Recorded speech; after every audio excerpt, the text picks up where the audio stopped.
Kumusta mga kasaliksik? Sa gitna ng tumitinding tensyon sa pagitan ng India at Pakistan, mas lumilinaw na hindi lamang ito labanan ng dalawang bansa.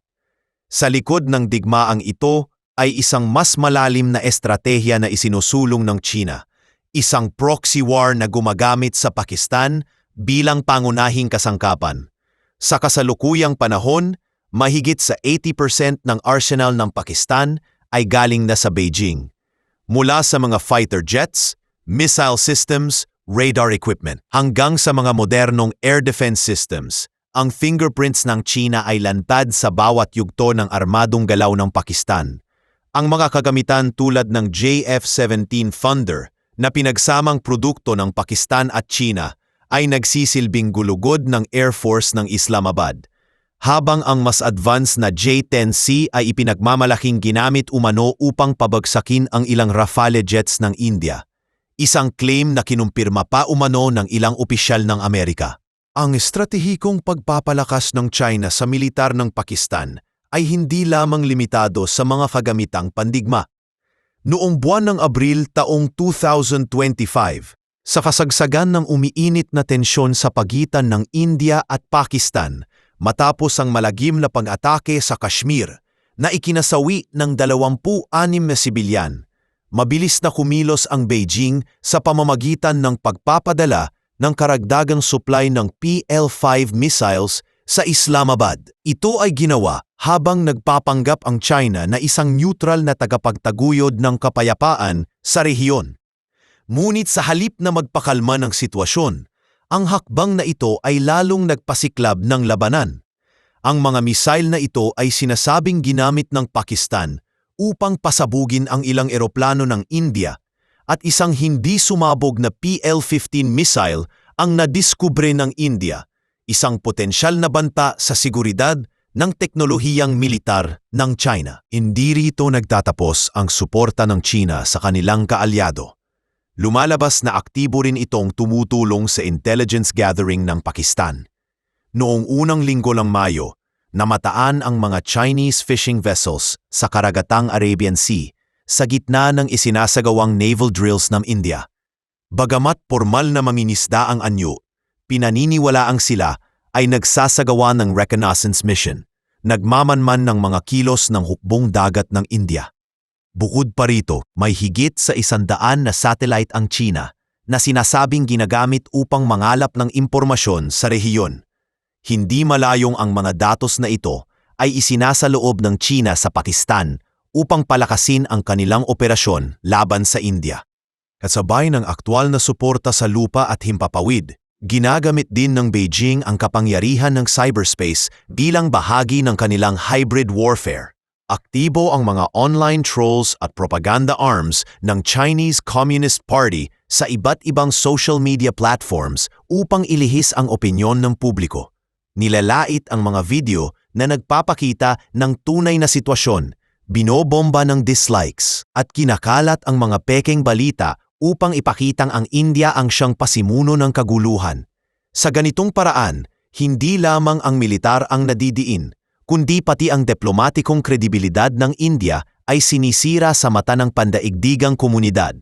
Ngunit ang pinakagarapalang hakbang ng China ay ang pagpapakita nito ng puwersang militar malapit mismo sa Line of Actual Control, LAC, ang hindi pormal na hangganan sa pagitan ng China at India sa rehiyon ng Himalayas. Bago pa man tuluyang sumiklab ang labanan sa pagitan ng India at Pakistan noong Mayo, nagsagawa na ang China ng malawakang military drills sa gilid ng LAC.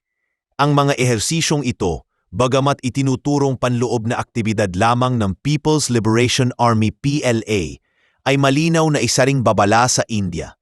Isa itong pagpapakita ng lakas na sadyang idinisenyo upang iparamdam sa India na sa oras na kumilos ito ng masyado laban sa Pakistan, naroroon ang China upang direktang makialam. Ang ganitong klaseng posture mula sa Beijing ay nagdadala ng matinding komplikasyon sa seguridad ng India.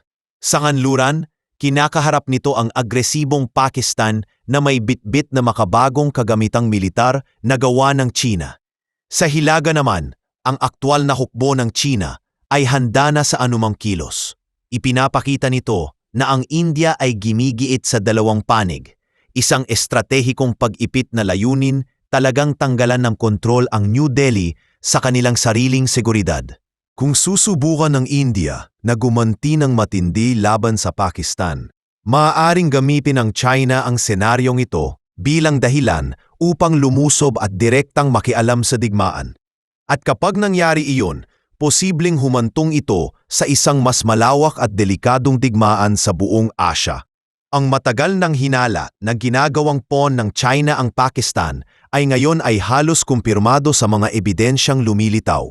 Ang pag-armas, pagsuporta sa intelligence, paggamit sa media at pagpapakita ng puwersa sa mismong border ay lahat naglalayong gawing proxy state ang Pakistan upang sirain ang pag-angat ng India bilang regional na superpower. Ang estratehiya ng China ay simple ngunit epektibo. Panatilihing abala ang India sa kaguluhan sa kanluran upang hindi nito maipon ang lakas para sa mas malaking hamon sa hilaga at sa larangan ng pandaigdigang impluensya. Sa pamamagitan ng pag-armas sa Pakistan, hindi lang sila nakakatulong sa kanilang kaalyado, kundi na pag-aaralan din nila kung paano epektibong lumaban sa India nang hindi sila mismo ang naglalabas ng sariling dugo.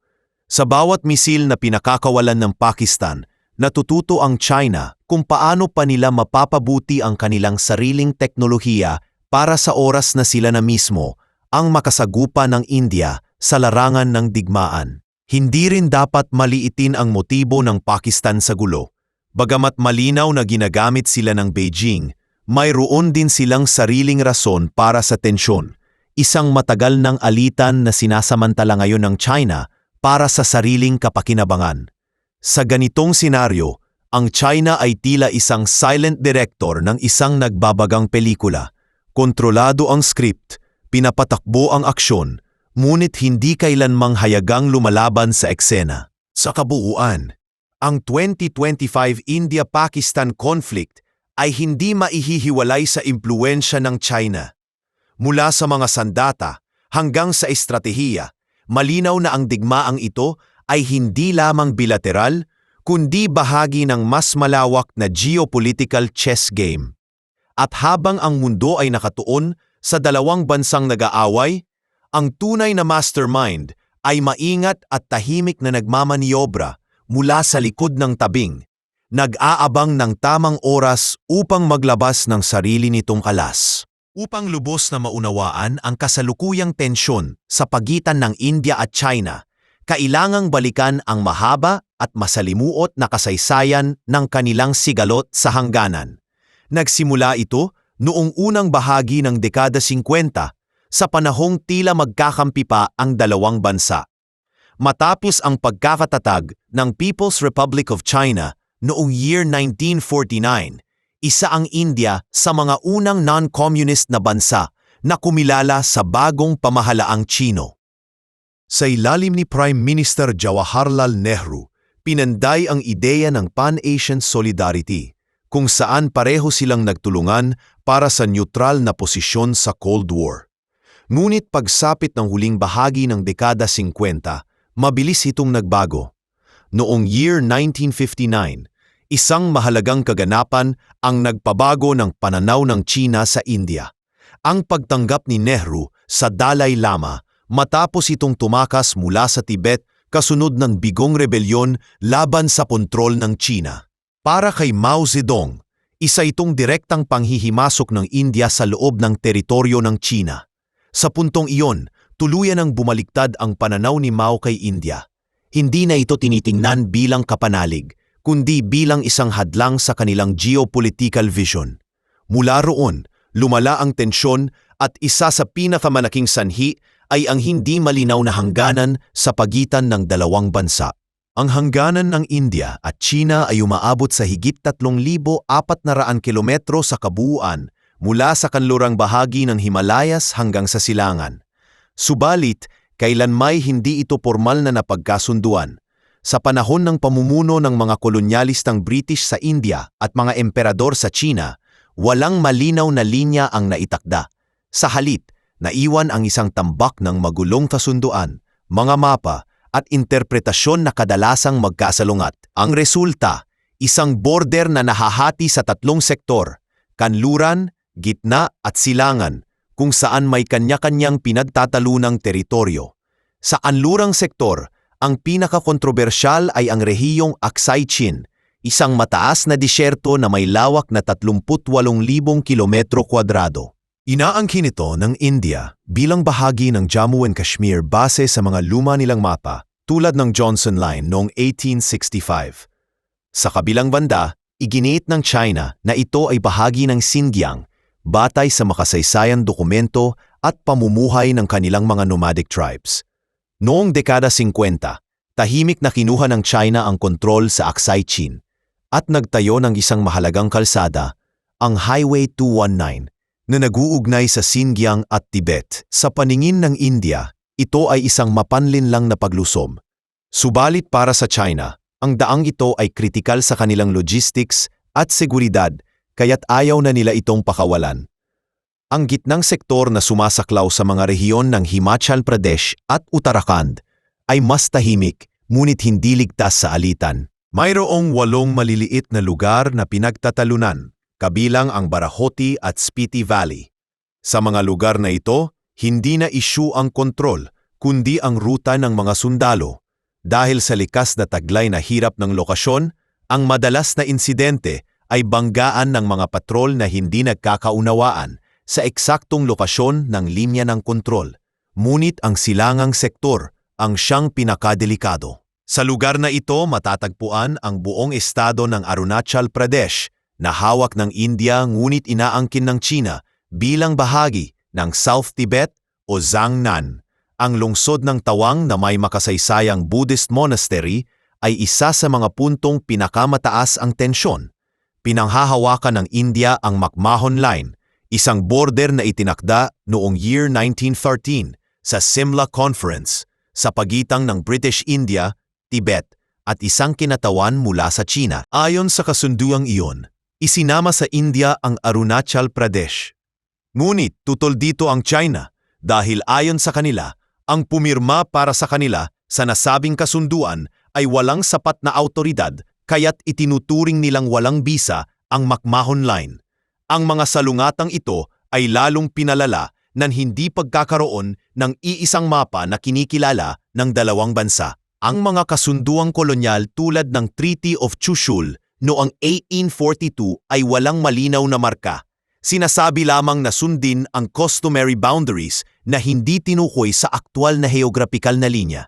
Dagdag pa rito ang magulong kalikasan ng Himalayas, mga bundok, glacier at mga ilog na pabago-bago ng direksyon na siyang lalong nagpapagulo sa usapin. Noong dekada 50, rin nagsimulang magtayo ng mga military outposts ang dalawang panig sa mga pinagtatalunang lugar bilang pagpapakita ng kanilang effective control. Magsusulat ang India ng kanilang presensya sa Aksai Chin, sabay sagot ng China ng sarili nitong post. Ganito ang naging takbo ng tinatawag nilang forward policy na nauwi sa maliliit na sagupaan gaya ng insidente sa Kongka Pass noong year 1959 kung saan 9 na sundalong Indian ang napatay at ang palitan ng putok sa lugar ng Longju sa silangan. Nagkulminasyon ang lahat ng tensyon noong year 1962 sa pagsiklab ng tinaguriang Sino-Indian War. Gamit ang distraksyon na dulot ng Cuban Missile Crisis sa buong mundo, sinamantala ni Mao ang pagkakataon upang ipakita ang lakas ng China. Noong buwan ng Oktubre, inilunsad ng Chinese troops ang coordinated attack sa dalawang front, Aksai Chin sa kanluran at Arunachal Pradesh sa silangan. Lubhang hindi handa ang Indian Army, kulang sa armas, winter gear at karanasan sa mataas na altitude. Dahil dito, mabilis na naitulak ng China ang kanilang linya ng kontrol. Pansamantalang nakapagtala ng tagumpay. Ngunit makalipas ang isang buwan, idineklara ng China ang unilateral ceasefire at umatras mula sa silangang sektor, ngunit pinanatili ang kontrol sa Aksai Chin. Ang digmaang iyon ay naging malaking dagok sa India, isang pambansang kahihiyan na matagal pinaghilom. Mula noon, tuluyan nang nawala ang tiwala ng India sa China. Sa panig naman ng China, Ito ay naging patunay ng kanilang military superiority sa rehiyon, ngunit hindi nito tuluyang nalutas ang issue. Sa halip, ito ay nagsilbing pansamantalang freeze. Nanatili ang Aksai Chin sa amay ng China habang ang Arunachal Pradesh ay nasa kontrol ng India. Sa pagitan nila, nagkaroon ng Line of Actual Control o LAC na siyang pansamantalang delineation ng kanilang presensya sa mga disputed area. Ngunit ang ALAC ay hindi rin malinaw. Isa itong tinatawag na Zone of Uncertainty kung saan parehas na bansa ay nagpapatrolya at madalas nagkakabanggaan. Mayroon ng tinatayang 15 hanggang 20 friction points gaya ng Depsang Plains, Galwan Valley at Pangong Tso kung saan hindi tugma ang mga mapa ng dalawang panig na patuloy na nagpapalala ng tensyon. Sa mga dekadang sumunod, nanatiling mababa ang antas ng komunikasyon at ugnayan ng India at China. Sa halip, parehong panig ay patuloy na naglagak ng tropa, kagamitan at infrastruktura sa hangganan, ginawang isa sa pinakamilitarisadong linya sa buong mundo. Lalong lumala ang sitwasyon noong year 1963 nang pumirma ang China at Pakistan ng kasunduang nagsasaad ng pagbibigay ng isang bahagi ng Kashmir na inaangkin ng India sa Beijing. Sa mata ng India, isa itong dobleng insulto. Ang kaaway sa hilaga at kanluran ay nagsanib puwersa. Dito nagsimulang pumasok ang mas malalim na estratehikong ugnayan sa pagitan ng tatlong bansa. At dito rin natin makikita kung bakit sa bawat kilos ng India sa kasalukuyan, hindi lamang isang bansa ang anilang kinakaharap, kundi ang mabigat na aninong iniwan ng kasaysayan ng China. Habang nagpapatuloy ang tensyon sa mga border at patuloy ang military build-up sa Himalayas, tahimik ngunit epektibong isinasagawa ang isang mas matagalang anyo ng digmaan sa pagitan ng India at China. Isang economic war na nakatuon sa impluwensiya, estratehikong kalamangan at kontrol sa pandaigdigang supply chains. Matagal nang ginagamit ng China ang Belt and Road Initiative bilang pangunahing instrumento ng kanyang ekonomiyang ekspansyon. Sa ilalim ng inisyatibang ito, nangungutang ang mga bansang kapos sa pondo para sa mga proyektong infrastruktura gaya ng daungan, daan at tren. Ngunit sa sandaling hindi nila kayang bayaran ang utang, unti-unting kinukuha ng China ang kontrol sa mahahalagang asset, isang taktikang tinawag ng ilan bilang debt trap diplomacy. Sa kasalukuyan, umaabot sa halos 2 trilyong dolyar ang kabuang ginugol ng Beijing sa proyektong ito. Kabilan ang 74 na bilyong dolyar para sa konstruksyon at 470 bilyong dolyar sa mga investment. Noong year 2024 lamang, sumampa sa halos 71 bilyong dolyar ang halaga ng bagong construction deals at 51 bilyong dolyar sa direct investments. Isa sa mga pangunahing layunin ng mga proyektong ito ay ang palibutan ang India sa tinatawag na String of Pearls Strategy. Kabilang sa mga ito ang port projects sa Pakistan, Gwadar, Sri Lanka, Hambantota, Myanmar, Kyaukphyu, at maging sa Afrika sa pamamagitan ng base military sa Djibouti. Ang lahat ng ito ay maaaring magamit upang hadlangan ang kalakalan ng India sakaling sumiklab ang mas malawak na labanan. Sa harap ng lumalawak na impluensya ng China, mabilis na bumuo ang India ng sarili nitong estratehikong tugon. Tinawag nila itong Necklace of Diamonds, isang counter-strategy kung saan itinatayo rin ng India ang mga bagong ugnayan sa mga bansa sa paligid ng Indian Ocean at Indo-Pacific upang balansehin ang geopolitical na presensya ng Beijing. Simula noong year 2018, umirma ang India ng mga kasunduan upang makagamit ng mga naval bases sa Singapore at Indonesia, dalawang bansang malapit sa Strait of Malacca na mahalaga sa oil imports ng China. Mayroon din silang access ngayon sa Duqm Port sa Oman na matatagpuan sa pagitan ng strategical nodes ng Pakistan at Djibouti. Sa Seychelles, nakikipagtulungan sila sa pagtatayo ng bagong naval facility, habang sa Iran, pinopondohan ng India ang port ng Chabahar para sa alternatibong ruta patungong Central Asia. Kasabay nito, Nilikha ng India ang sarili nitong international trade projects bilang alternatibo sa BRI. Isa sa mga ito ay ang International North-South Transport Corridor, INSVC, isang ruta na bumabagtas mula India patungong Russia at Europe sa pamamagitan ng Iran at Central Asia gamit ang kombinasyon ng barko, tren at truck.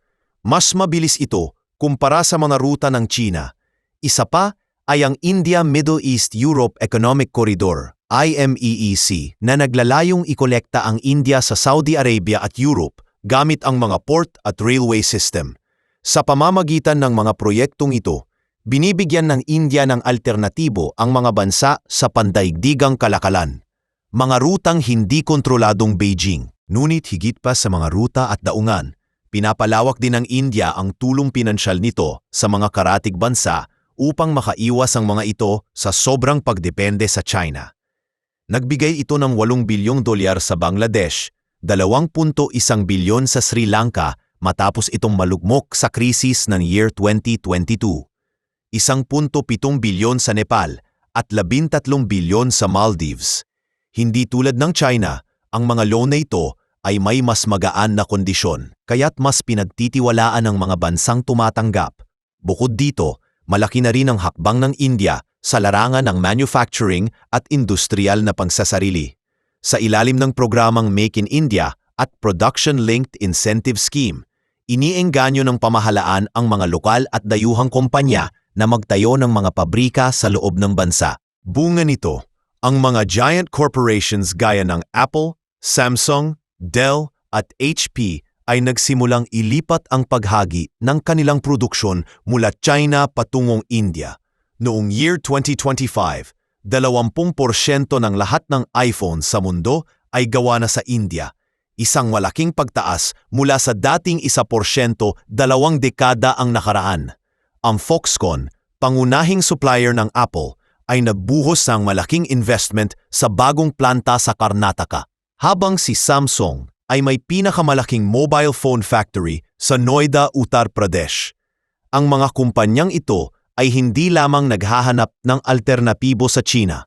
Nakikita rin nila ang strategic value ng India, isang malaking workforce, mas murang labor cost, at pro-business policies na nagbibigay ng tax breaks, streamlined regulations, at government support. Kaya't maging ang ilang Chinese companies tulad ng Haier ay sumasakay sa trend na ito.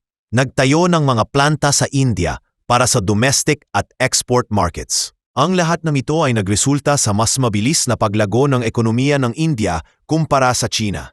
Noong year 2024, naitala ang GDP growth ng India sa 7% kumpara sa 4.82% ng China. Sa kasalukuyang taon, inaasahang mananatili sa 6.46% ang paglago ng India, habang inaasahang babagal pa ang China sa 4.48%. Bagamat mas maliit pa rin ang kabuuang ekonomiya ng India, $4.1 trilyong kumpara sa 18.5 trilyon ng China, malinaw na ang momentum ay nasa panig ng New Delhi. Sa pandaigdigang kalakalan, kontrolado ng China ang 11% ng global trade, habang ang India ay nasa 2.7%. Ngunit ang pagkakaiba sa growth rate ay nagpapakita na ang hinaharap ay maaaring mapunta sa India. Hindi rin nagpapabaya ang India pagdating sa pagkontrol sa sarili nitong merkado. Upang bawasan ang pagdepende sa China, nagpatupad ito ng mas mataas na buwis sa mga produktong Chino tulad ng electronics at damit. Pinahirapan din ang proseso para sa Chinese investments. Lahat ng pondo mula sa China ay kinakailangang aprubahan muna ng gobyerno.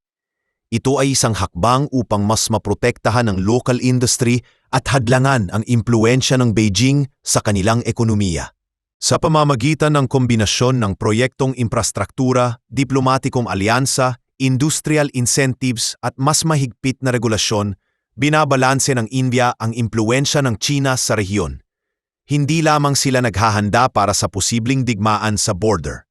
Sa larangan ng ekonomiya, pinapatunayan ng India na kaya nitong bumangon bilang isang alternatibo, isang kapangyarihang may sariling tinig, estratehiya, at kakayahang labanan ang anino ng pandaigdigang dominasyon ng China. Sa gitna ng hamon, binubuo ng India ang sarili nitong sagot. Isang sagot na mas matibay kaysa bala. Isang ekonomiyang may direksyon, suporta at potensyal.